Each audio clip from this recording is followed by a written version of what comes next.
Malvinas. El último Exocet. Las Malvinas fueron descubiertas en 1520. Según las bulas papales, pertenecían a España. Sin embargo, navegantes ingleses, holandeses y franceses llegaron a las islas en diversas oportunidades. En 1690, un capitán británico navegó por el estrecho de San Carlos y lo llamó Estrecho de Falkland. En 1764 hubo una ocupación francesa por parte de Luis de Bougainville, que fundó el puerto de San Luis. Los franceses llamaron a las islas Malouines. Los españoles obtuvieron el puerto de San Luis tras una serie de protestas y transformaron Malouines en Malvinas. En 1765, una expedición inglesa llegó a las islas y las denominó Falkland Islands. En 1770, las fuerzas de ocupación inglesas fueron desalojadas por España, que reclamó la soberanía de las islas por la vía diplomática. En 1776, cuando se creó el Virreinato del Río de la Plata, las Islas Malvinas se incluyeron en el territorio de la Gobernación de Buenos Aires. Después de 1810, las islas siguieron bajo esa jurisdicción. En 1820, la fragata argentina La Heroína fue enviada a Malvinas para tomar posesión definitiva de las islas. En 1825, Gran Bretaña reconoció la independencia argentina y no reclamó las islas. En 1828, el gobierno de Buenos Aires otorgó a Luis Vernet, en concesión, el puerto Soledad, para que construyera una colonia. Para ello, llevó a 100 gauchos e indios de las Pampas hábiles en la cría de ganado. En 1829, Vernet fue nombrado gobernador de Malvinas. En ese mismo año, Gran Bretaña reclamó su derecho de soberanía sobre las islas, adjudicándose su descubrimiento. En 1833, tomó las Malvinas bajo su dominio, expulsando a las autoridades criollas. Desde entonces, la Argentina no ha dejado nunca de reclamar su soberanía sobre el archipiélago. El 2 de abril de 1982, el gobierno militar de la Argentina decidió recuperar las Malvinas por la fuerza. Los argentinos ocuparon las islas y desalojaron al gobernador británico y se creó una gobernación militar argentina. El gobierno inglés envió enseguida una gran flota hacia el Atlántico Sur. El último Exocet, la historia de los ingenieros de combate. Ariel Fuello, soldado clase 62, veterano de Guerra de Malvinas. En marzo de 1982 habíamos completado nuestro servicio militar y devolvimos nuestra ropa de soldado. El día 2 de abril me despierto a las 6 de la mañana con la marcha de Malvinas. Planteamos la necesidad de que nosotros, con la experiencia que teníamos, nos debíamos incorporar a la compañía. La decisión de que se conformaba una compañía solamente soldados de las clases 1963 que se habían incorporado apenas 45 días atrás, planteamos la necesidad de que nosotros, con la experiencia que teníamos, nos debíamos incorporar a la compañía. Preguntamos qué tipo de vehículos iban a llevar y cuando nos informan que llevan la grúa y los camiones, tomamos la decisión de que teníamos que viajar con la compañía. Éramos los únicos que teníamos la experiencia necesaria para manejar este tipo de equipos y al plantearlo nos dijeron que no querían que vayamos en forma obligada, sino que iban a armar una formación, teníamos que partir como voluntarios. Y así fue, dimos un paso al frente y de los 25 soldados de la clase 1962, 19 viajamos con la compañía Malvinas. El equipamiento y la preparación de las fuerzas que se enfrentaron en Malvinas fueron muy diferentes. Los soldados argentinos eran casi 15.000, de los cuales fallecieron 649, la mitad de ellos en el hundimiento del crucero General Belgrano, y 163 fueron heridos. Los soldados británicos llegaron a ser unos 100.000, murieron 225 y quedaron heridos 777. Argentina tenía 12 buques, Inglaterra 121. Argentina tenía 2 submarinos, un portaaviones, un crucero, 6 destructores, 3 fragatas, 67 aviones livianos y 44 cazas. Gran Bretaña tenía 6 submarinos, 2 portaaviones, 2 buques anfibios de asalto, 7 destructores, 14 fragatas y 77 cazas bombarderos Sea Harrier y 170 helicópteros. Los aviones argentinos eran 180. Los aviones que perdió Argentina durante la guerra fueron 47. Los ingleses terminaron con un saldo de 46 Sea Harrier y más de 100 helicópteros inutilizados. El Exocet AM-39, fabricado en Francia, es un misil antibuque de medio alcance, subsónico. Es un misil relativamente compacto, diseñado para atacar buques de guerra desde aviones y barcos. La Armada Argentina adquirió 14 Superétendard en 1980. El 7 de diciembre de 1981 se incorporan a la segunda escuadrilla oficialmente con la recepción en Argentina de los primeros 5 aparatos de la serie, junto a 5 misiles AM-39 Exocet. Luego del inicio de hostilidades, Francia interrumpió la provisión de los Exocets restantes.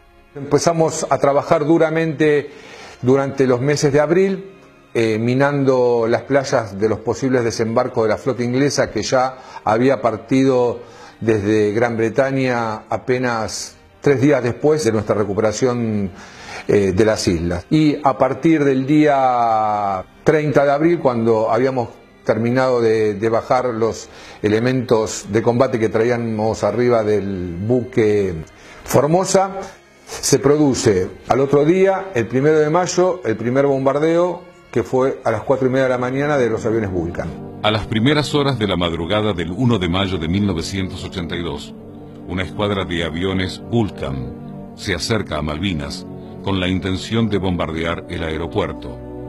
A las 7:40 explota una bomba con retardo y comienzan las hostilidades con aviones Sea Harrier. Mientras tanto, desde las fragatas británicas cañonean a Puerto Argentino. Los intentos de desembarco fueron rechazados por fuerzas argentinas que averían un buque inglés y 2 aviones Harrier resultan destruidos. La clase 1961 es convocada. El crucero General Belgrano fue atacado el 2 de mayo de 1982 a las 16 horas, hundiéndose 1 hora más tarde. En el naufragio murieron 323 hombres y sobrevivieron 770. Su poder de fuego, de 15 cañones de 6 pulgadas, 150 milímetros, en 5 torres triples, le daban un alcance de tiro indirecto de casi 25 kilómetros. Aún hundiéndose en la bahía, con sus cañones fuera del agua y con energía desde tierra, seguiría operando. Por mar, ningún buque inglés hubiese llegado a menos de 25 kilómetros sin ser destruido por el viejo navío. El Ara General Belgrano fue el primer barco hundido durante una guerra por un submarino nuclear de ataque. El 4 de mayo, un misil Exocet AM-39 de menos de $500.000 había impactado en un destructor CL-42 Sheffield de 150 millones, de los más modernos de la flota, dejándolo fuera de combate, provocando la muerte de 20 enemigos e hiriendo a otros tantos.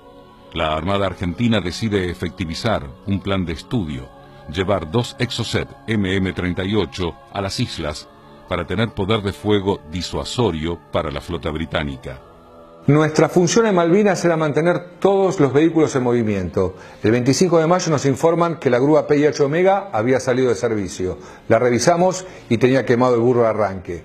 No teníamos repuesto, pero sabíamos que en el galpón de la Falkland Company había un motor de similares características. Se lo sacamos, lo adaptamos y después de 12 horas de trabajo, la grúa volvió a funcionar. 6 días después, el 31 de mayo, con la grúa ya funcionando, nos llaman para que descarguemos un aparato del aeropuerto. Venían en un Hércules, un catafalco que eran 8.000 kilos de fierro. Ahí nos dimos cuenta cuando nos miramos que era un sistema de defensa costero. El llamado ITB. El 21 de mayo, los británicos desembarcan y logran establecer una cabecera de playa en Puerto San Carlos, sufriendo daños de importancia en 4 fragatas, el hundimiento de la fragata Ardent, la pérdida de 3 aviones Harrier y 2 helicópteros, debido a la resistencia de las posiciones argentinas en las Islas Malvinas. Los combates aeronavales tuvieron una gran violencia, reconociéndose en esa batalla el valor de los aviadores argentinos.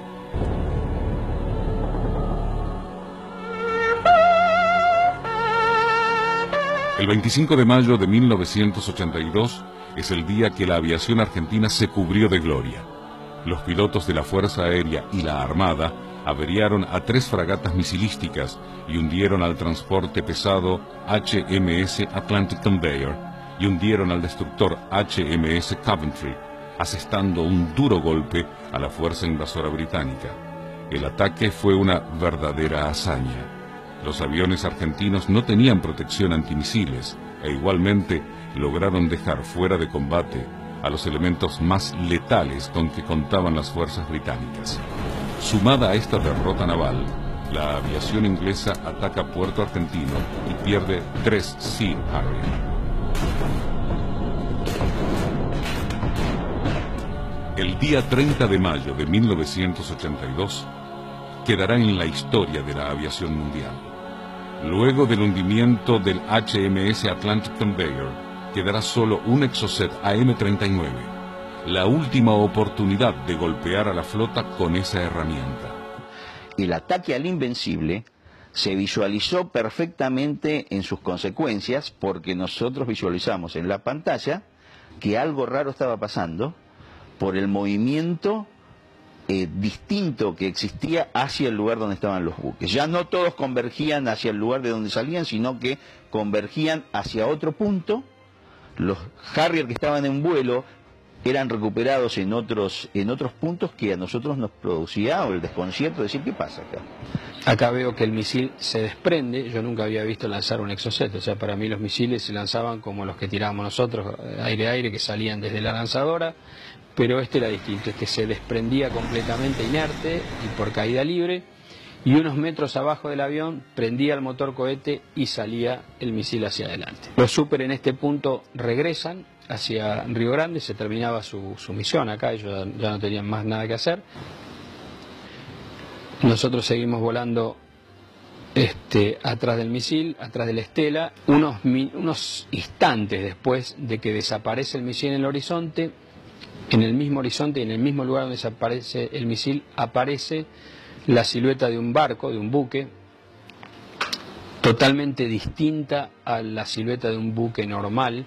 Sentí una explosión a mi izquierda, miré y vi una 4 que explotaba, se le volaba un pedazo de plano e impactaba en el agua. Esa fue una imagen muy fugaz. Volví a mirar al portaaviones, sigo viendo al frente, entro a distancia de cañones, un poco antes en realidad de distancia de cañones, empiezo a tirar, sabiendo que empecé a tirar antes, pero en realidad ya me había pasado anteriormente. El entrar tirando cañones me fortalecía, o sea, me daba a mí, me daba coraje, me daba energía, no sé, era algo, y sentía que no me iba a pasar nada.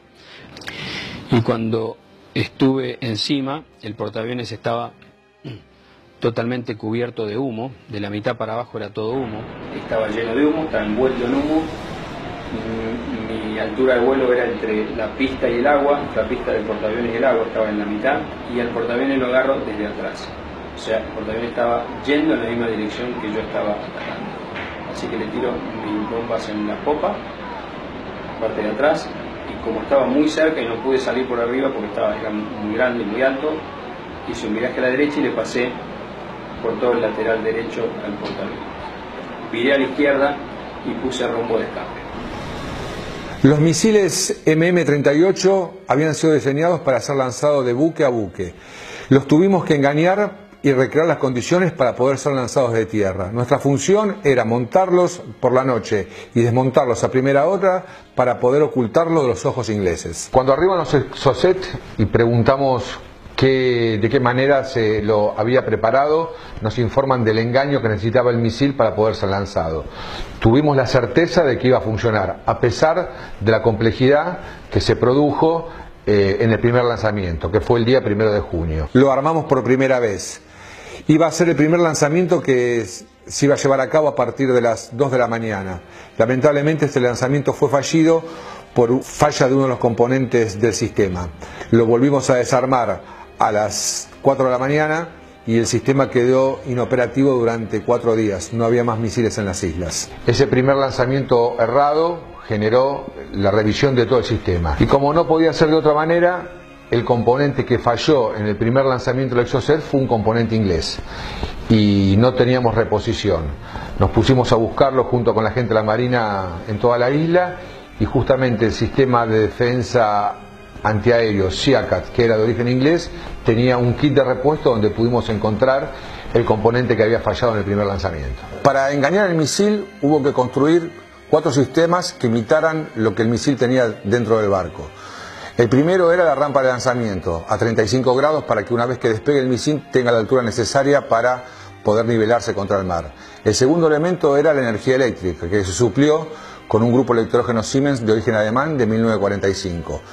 El tercer elemento era la computadora móvil que le daba la información al misil para ser lanzado. Y el último elemento, el radar RASIT, que era el que daba la posición del objetivo en el momento de ser lanzado.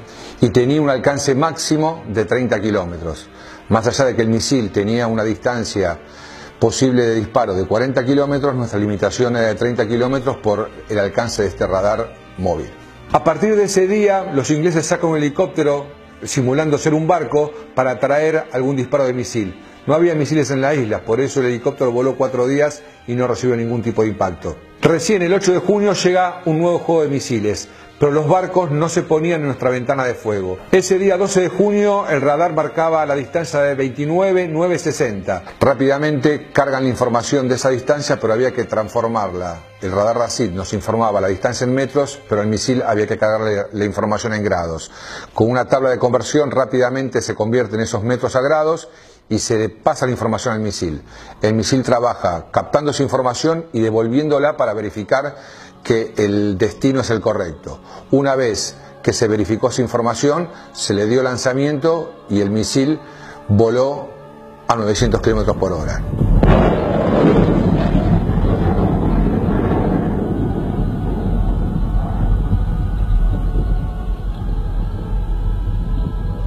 Y a los 19 segundos impactan el HMS Glamorgan.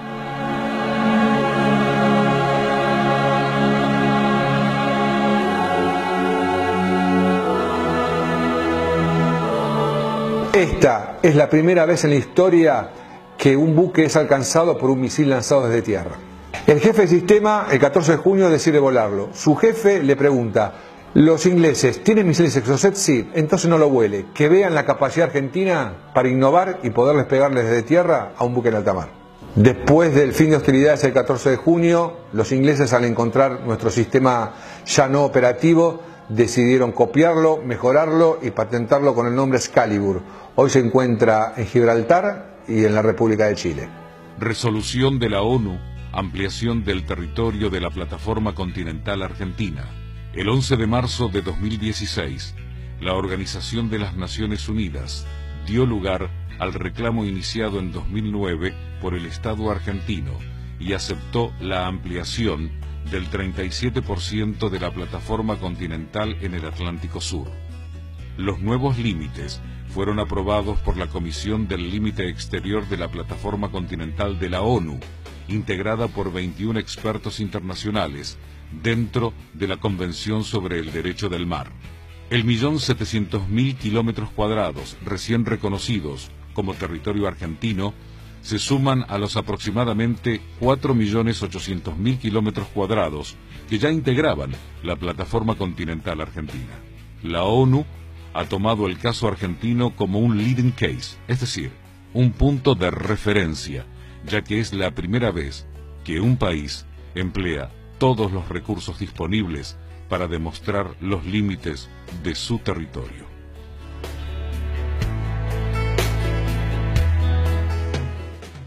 Malvinas para mí es un punto de referencia. Cuando finalizó la guerra sentí que la historia se había terminado. Muchos años después, hoy me doy cuenta que la historia recién comienza.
¿Ya está?